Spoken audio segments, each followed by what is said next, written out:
Guys, এলাম back to my mini blog. তাই ছিল শ্রাবণ মাসের চতুর্থ সোমবার, 3টে সোমবার পুজো দিতে যেতে পারিনি, তাই আজকে ভেবেছিলাম যাবই। তো যেই বলা সেই কাজ, রেডি হয়ে বেরিয়ে পড়েছিলাম। আর এখন টোটোর জন্য দাঁড়িয়েছিলাম, তো টোটো আসতে টোটোতেও উঠে পড়েছিলাম।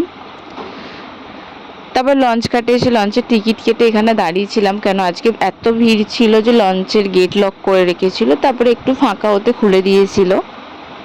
তারপর লঞ্চ থেকে নেমে এখন আমি হেঁটে হেঁটে যাচ্ছি। তো ডালাও কিনতে হবে, তো ডালা কেনা হয়ে গেছিলো। এখন আমি যাচ্ছি মোটা বাবার কাছে, কেন আমি ওখানেই পুজো দিই। তো চলো। আর মন্দিরের সামনে এসে দেখি যে এত হারে ভিড়, মানে সারা শ্রাবণ মাস ছাড়া এত ভিড় হয় না। মানে এত ভিড় এক্সপেক্ট করিনি, কেন আমি এমনি বেলায় গিয়েছিলাম। তো প্রচণ্ড ভিড় ছিল। প্রায় 1 থেকে 1.5 ঘন্টা দাঁড়ানোর পরে মন্দিরের সামনে আসতে পেরেছি আমি।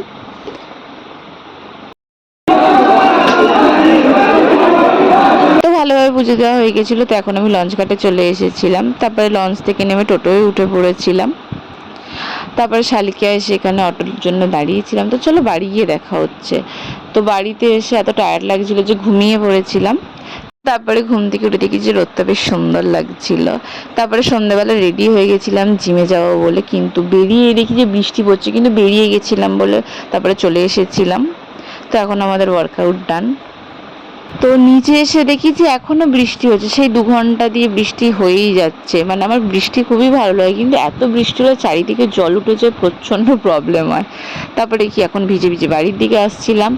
আর বাড়ির সামনে এসে দেখি যে 1 হাঁটু জল হয়ে গেছে এই 2 ঘন্টার বৃষ্টিতে। থেকে এই জল পেরিয়ে এখন আমাকে বাড়ি যেতে হবে। তো আজকের জন্য এতটাই, টাটা।